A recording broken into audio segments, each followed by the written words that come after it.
Sreebhumi BJP সবাই জানা আছে, এটা সুব্রত ভট্টাচার্যের গত নির্বাচনে কিন্তু স্যাক্রিফাইস ছিল। কারণ উনি যদিও টিকিট প্রত্যাশী ছিলেন, কিন্তু সেইভাবে কিন্তু অ্যাগ্রেসিভ ছিলেন না। কারণ অনেক জ্যেষ্ঠ নেতা আছেন, তাদের যাতে মনে আঘাত না লাগে এই দিকটাও দেখেছেন। দুটো নেগেটিভ পয়েন্ট আছে আপনার ক্ষেত্রে।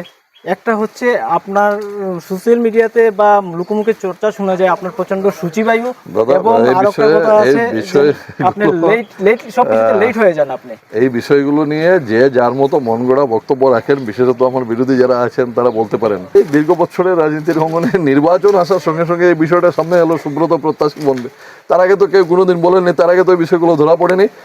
তখন সুব্রত দেরিতে আসছে, তো সুব্রত এটা করছে, ওটা না করলে ভালো ছিল, এই বিষয়গুলো সামনে আসেনি।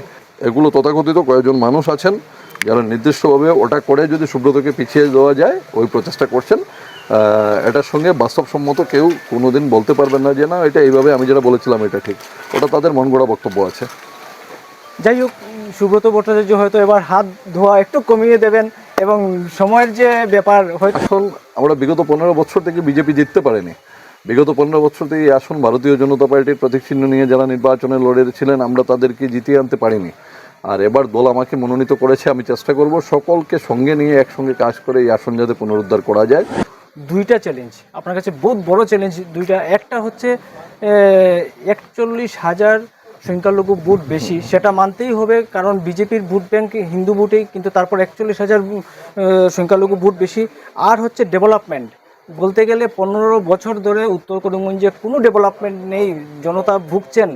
তো সেই পরিস্থিতিতে আপনি জয়লাভ করে সেটা একটা বড় চ্যালেঞ্জ হবে। এবং যে সমস্ত প্রকল্পের কথা আমি বললাম, সরকার প্রদত্ত যে সমস্ত প্রকল্প আছে, মাননীয় মুখ্যমন্ত্রী ডক্টর হিমন্ত বিশ্ব শর্মা মহাশয়ের নেতৃত্বে যে প্রকল্পগুলো চলছে, তার মধ্যে যে শুধু হিন্দু মানুষ লাভান্বিত হয়েছেন এরকম নয়, তার সঙ্গে ইসলাম ধর্মাবলম্বী মানুষ, তথাকথিত মুসলিম মানুষ যারা আছেন তারাও লাভান্বিত হয়েছেন, মুসলিম মহিলা লাভান্বিত হয়েছেন। অরুণোদয় প্রকল্পের একবার লিস্টটা নিয়ে দেখবেন কত হাজার মুসলিম মহিলা লাভান্বিত হয়েছেন। তো এগুলো নির্বাচনের সময় এগুলো ঠিকই সামনে আসবে। বর্তমান রাজনৈতিক প্রেক্ষাপটে বিজেপির প্রভূত উত্থান হয়েছে, কিন্তু তারপরেও কিন্তু বিজেপির একটা অপবাদ আছে যে কংগ্রেস যুক্ত বিজেপি হয়ে গেছে চারিদিকে। কিন্তু এটা মানতে হবে যে বিজেপির যারা তৃণমূল কর্মী তার থেকে কিন্তু বেশি যারা কংগ্রেস থেকে এসছেন এই নেতাদের কিন্তু যে সংখ্যা অধিক হয়ে গেছে। কিন্তু তারপরেও কিন্তু বিজেপি কিন্তু যারা তৃণমূল স্তরের কর্মী ওদেরকে ভুলেনি।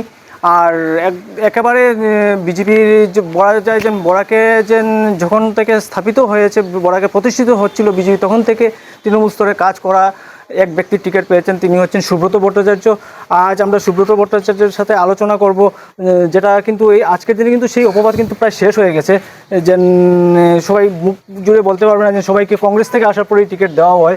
কারণ আপনার যদি দেখা যায়, আপনি কিন্তু একটা সময় এবিভিপি শুধু করিমগঞ্জে না, আজকের দিনে শ্রীভূমিতে না, আপনি গোটা বরাকপুর থেকে একটা গোবিন্দবাবুর সাথে মিলে একটা প্রতিষ্ঠা করেছিলেন, এবং পরবর্তী সময়ে দলের বিভিন্ন কার্য, তখন আপনি ছোটো ছিলেন, বয়সে কম ছিল, কিন্তু ছোটো ছোটো দায়িত্ব হলে আপনি অনেক দায়িত্ব পালন করেছেন। পরবর্তীতে আপনি গুরুত্বপূর্ণ পদে গেছেন, এবং শেষ পর্যন্ত আপনি দলের পুরা অভিভাবকের দায়িত্ব পালন করেছেন, 3 বার জেলা সভাপতির দায়িত্ব পালন করেছেন। তারপর কিন্তু দল কিন্তু আপনাকে যেটা আনুগত্য দেখিয়েছে, দলের যেটা বিজেপির যেটা নীতি ছিল আগের যে নীতি, সেটা কিন্তু আপনার ক্ষেত্রে প্রযোজ্য হচ্ছে। আপনি টিকিট পেয়েছেন, আপনাকে প্রথমে অভিনন্দন জানাই। এবং সেক্ষেত্রে আপনি কি বলবেন? টিকিট পাওয়াটা একটা বড় ব্যাপার হয়ে দাঁড়িয়েছে, চ্যালেঞ্জ ছিল, অনেকে আবেদন করেছিলেন। আমি প্রথম অবস্থাতে আপনাদের এই নিউজ চ্যানেল কর্তৃপক্ষকে ধন্যবাদ জানাই, কৃতজ্ঞতা জানাই। আমি ভারতীয় জনতা পার্টির যারা আমাদের প্রদেশ নেতৃত্ব, কেন্দ্রীয় নেতৃত্ব, তাদেরকে কৃতজ্ঞতা জানাই। আর মুখ্যত আমি ধন্যবাদ এবং কৃতজ্ঞতা জ্ঞাপন করি আমাদের যশস্বী মুখ্যমন্ত্রী শ্রদ্ধেয় ডক্টর হিমন্ত বিশ্ব শর্মা মহাশয়কে।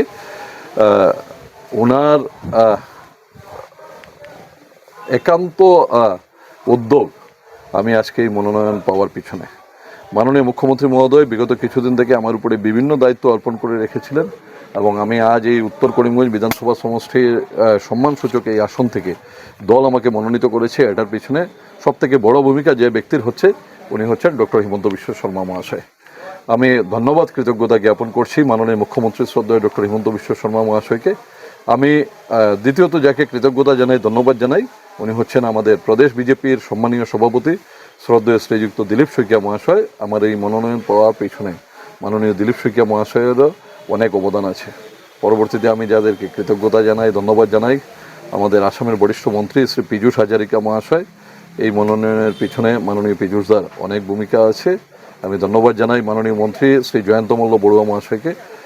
মাননীয় জয়ন্ত মল্ল বড়ুয়া মহাশয়েরও আমার মনোনয়নের পিছনে ওনার অনেক সহযোগিতা আছে।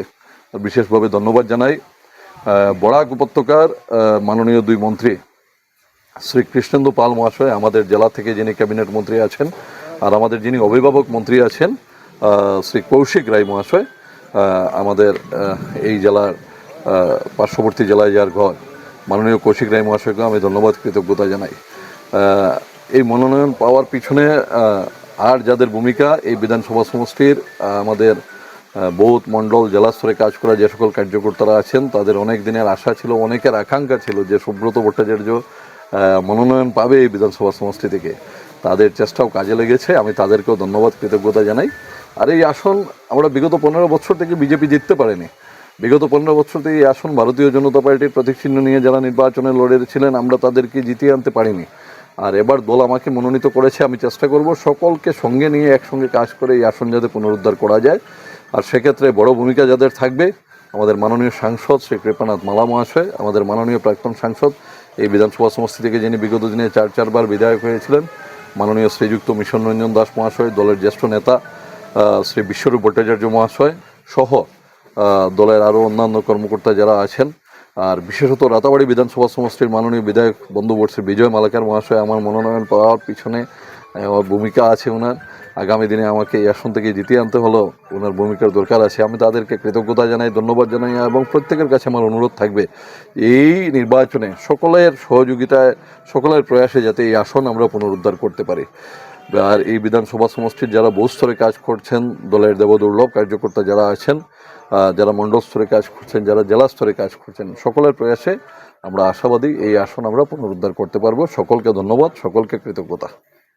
হ্যাঁ, যদি দেখা যায় যে দলে কিন্তু সামান্য একটা লবিবাজি থাকে, এটা থাকা স্বাভাবিক, যদিও বিজেপিতে অনেক কম, কিন্তু তারপরও সুব্রত ভট্টাচার্য কিন্তু গত যে নির্বাচন ছিল 2021-এর, সেখানেও কিন্তু আবেদন করেছিলেন, বা প্রত্যয় হয়তো আবেদন করেন না ঠিক জানি না, কিন্তু উনি কিন্তু প্রত্যাশী ছিলেন, কিন্তু তখন কিন্তু উনি স্যাক্রিফাইস করেছেন, এই কথা কিন্তু বলতে হবে। এবং বিজেপির শ্রীভূমি বিজেপির সবাই জানা আছে, এটা সুব্রত ভট্টের গত নির্বাচনে কিন্তু স্যাক্রিফাইস ছিল, কারণ উনি যদিও টিকিট প্রত্যাশী ছিলেন, কিন্তু সেইভাবে কিন্তু অ্যাগ্রেসিভ ছিলেন না, কারণ অনেক জ্যেষ্ঠ নেতা আছেন, তাদের যাতে মনে আঘাত না লাগে এই দিকটাও দেখেছেন সুব্রত ভট্টাচার্য। কিন্তু এটা কিন্তু একটা আদর্শ, বিজেপির যে আদর্শ সেটা কিন্তু প্রমাণিত হয়েছে। তো যাই হোক, এইবার কিন্তু একটু মরিয়া হয়ে উঠেছিলেন পেতে লাগে, নিশ্চয়ই এতদিন থেকে দলে আছেন, চাওয়াটা স্বাভাবিক। সবাই যেভাবে জার্জির যে নীতি অনুযায়ী সবাই টিকিটের জন্য এগিয়ে গিয়েছিলেন, সেইভাবেই সুব্রত টিকিট পেয়েছিলেন। তো গত নির্বাচনের যে আপনার যে স্যাক্রিফাইস বা আত্মত্যাগ বলতে হবে, প্রায় আমরা দেখেছি, এগুলো আমরা সাক্ষী আছি, সেটার মানে যে এই সুফলটা আপনি এইবার কেমন পাবেন বলে? আমি 2021-এ আমি আবেদন করিনি, কিন্তু অনেকে বলেছিলেন যে আমি মনোনয়ন পাবো বা দলে আমার নাম নিয়ে বিবেচনা হচ্ছে। 2024-এর লোকসভা নির্বাচনে আমি চেষ্টা করেছিলাম, কিছুটা দলের জ্যেষ্ঠ নেতাদেরকে বলছিলাম, কিছু দৌড়ঝাঁপ করেছিলাম, কিন্তু আমি মনোনয়ন থেকে বঞ্চিত হয়েছিলাম। কিন্তু যে মুহূর্তে দল মনোনয়ন ঘোষণা করলো, তাৎক্ষণিকভাবে আমাদের বর্তমান যিনি সাংসদ মাননীয় কৃপানাথ মালা মহাশয়, আমি নিজে ওনাকে ফোন করেছিলাম, আমি জেলা সভাপতির দায়িত্বে ছিলাম, বলেছিলাম দাদা এইমাত্র ঘোষণা হলো। উনি বললেন ঘোষণা হয়ে গেছে নাকি? আমি বললাম এইমাত্র ঘোষণা হয়েছে, আপনি কোথায় আছেন? আপনি মনোনয়ন পেয়েছেন, আপনি দলীয় কার্যালয়ে আছেন? আমি অপেক্ষারত আছি। এবং নির্বাচনের প্রত্যেকটি কাজে আমার যতটুকু করণীয় ছিল আমি চেষ্টা করেছি পুরো কাজ 100% করার জন্য। দল মনোনয়ন দেয়নি ওই সময়, সেটা মনে লেগেছিল, কিন্তু তার জন্য এটা না, দলীয় কর্মী হিসাবে, দলের কর্মকর্তা হিসাবে আমার যতটুকু করণীয় ছিল আমি করেছি। আর ভারতীয় জনতা পার্টিতে এটাই এই দলের নীতি, বা এটাই এই দলের ষষ্ঠ বাছে, সকলে মিলে সকলে সংঘবদ্ধভাবে কাজ করবেন। আমরা এই জেলায় আমরা অনেক প্রতিকূল পরিস্থিতি, অনেক বঞ্চনা প্রবঞ্চনা আমরা শিকার হয়েছিলাম, আমরা প্রত্যক্ষ করেছিলাম। আজকের দিনে অন্ততপক্ষে এই পরিস্থিতি নেই। আজকের দিনে মাননীয় মুখ্যমন্ত্রী ডক্টর হিমন্ত বিশ্ব শর্মা মহাশয়ের নেতৃত্বে এই রাজ্যের সরকার চলছে, এই জেলায় প্রভূত উন্নয়ন হয়েছে। এটা ঠিক, উত্তর করিমগঞ্জ বিধানসভা সমষ্টিতে আমাদের দলীয় বিধায়ক না থাকার কারণে এখানে উন্নয়নের ছোঁয়া ঠিক সেইভাবে লাগেনি, কিন্তু তারপরেও বিগত এক বছরে মাননীয় মুখ্যমন্ত্রী মহোদয় আমার উপরে কিছু কিছু দায়িত্ব দিয়ে কিছু উন্নয়নমূলক কাজের দায়িত্ব আমার উপরে অর্পণ করেছিলেন। আমি চেষ্টা করেছি এগুলো করার। কিছু কাজ হয়েছে বিগত এক বছরে। গ্রামীণ পূর্ত সড়কগুলোর কাজ হয়েছে বা শুরু হয়েছে। 30 কোটি টাকা দিয়েছিলেন, এটা তার আগে কোনোদিন রাস্তার জন্য 30 কোটি টাকা একসঙ্গে আসেনি। মঠ মন্দির গির্জা মসজিদ এগুলো নির্মাণের জন্য 3 লক্ষ টাকা করে মোট 350টি প্রতিষ্ঠানকে দেওয়া হয়েছে। এরকম অনেক কিছু আছে। আর ব্যক্তিগতভাবে আমাদের মানুষ লাভান্বিত হয়েছেন এরকম যে প্রকল্পগুলো আসাম সরকারের আছে, ঐতিহাসিক প্রকল্প অরুণোদয় 1250 টাকা করে পাচ্ছেন, এই বিধানসভা সমষ্টির প্রায় 29,000 মানুষ পাচ্ছেন। মুখ্যমন্ত্রী আত্মনির্ভর যোজনা, মুখ্যমন্ত্রী মহিলা উদ্যমিতা যোজনা, এরকম অনেক প্রকল্পে এখানকার অনেক মানুষ লাভান্বিত হয়েছেন। ব্যক্তিগতভাবে প্রায় 50-60 হাজার মানুষ লাভান্বিত আছেন সরকারের বিভিন্ন প্রকল্পের মাধ্যমে। আর সমষ্টিগতভাবে এরকম অনেক প্রকল্প বাস্তবায়িত হয়েছে বা হচ্ছে। এগুলো সরকার আছে বলেই এখানে সম্ভব হয়েছে। আর আগামী দিনে এটাও নিশ্চিত আছে যে আসামে আবার ডক্টর হিমন্ত বিশ্ব শর্মা মহাশয়ের নেতৃত্বে সরকার গঠন হবে, বিজেপি সরকার আসবে। সাধারণ মানুষ সব দেখছেন, সব বুঝছেন। আমরা নিশ্চিত আছি যেহেতু সরকার বিজেপির হবে, এই বিধানসভা সমষ্টি বিজেপি আবার পুনরুদ্ধার করবে। এইটাই একটা ব্যাপার, আপনি যেটা উন্নয়নের ব্যাপার বলেছেন, আপনি এবার টিকিট পেয়েছেন। আগের বার থেকে কিন্তু এইবারের কিন্তু দুইটা চ্যালেঞ্জ আপনার কাছে, বহুত বড় চ্যালেঞ্জ দুইটা। একটা হচ্ছে 41,000 সংখ্যালঘু ভোট বেশি, সেটা মানতেই হবে, কারণ বিজেপির ভোট ব্যাংক হিন্দু ভোটেই, কিন্তু তারপর 41,000 সংখ্যালঘু ভোট বেশি। আর হচ্ছে ডেভেলপমেন্ট, বলতে গেলে 15 বছর ধরে উত্তর করিমগঞ্জে কোনো ডেভেলপমেন্ট নেই, জনতা ভুগছেন। তো সেই পরিস্থিতিতে আপনি জয়লাভ করে সেটা একটা বড় চ্যালেঞ্জ হবে, এবং জয়ী মানে আপনার যে নির্বাচনী প্রচারেও কিন্তু বহুত কষ্টের সম্মুখীন হতে হবে। প্রথম অবস্থাতে একটা বিষয় হলো, এখানে সংখ্যালঘু ভোট 40,000 বেশি বা 39,000 বেশি, এগুলো যারা বলছেন সব মন গড়া বক্তব্য আছে। কেউ ভোটার লিস্টের কোনো জায়গায় ধর্মীয় ভিত্তিতে ভোটার লিস্ট না তৈরি হয় না, এটা দেখার উপায় আছে। যদি কেউ ব্যক্তিগতভাবে ব্যক্তিগত উদ্যোগে গণনা করেন তাহলে বুঝবেন এটা 39,000 বেশি না 19,000 বেশি। ওটা খবর নিয়ে দেখবেন যে কত হাজার বেশি। আমি অন্ততপক্ষে সংবাদ সংস্থার সামনে আমি এই বক্তব্য রাখতে যাব না, যেহেতু আজ দল আমাকে মনোনীত করেছে।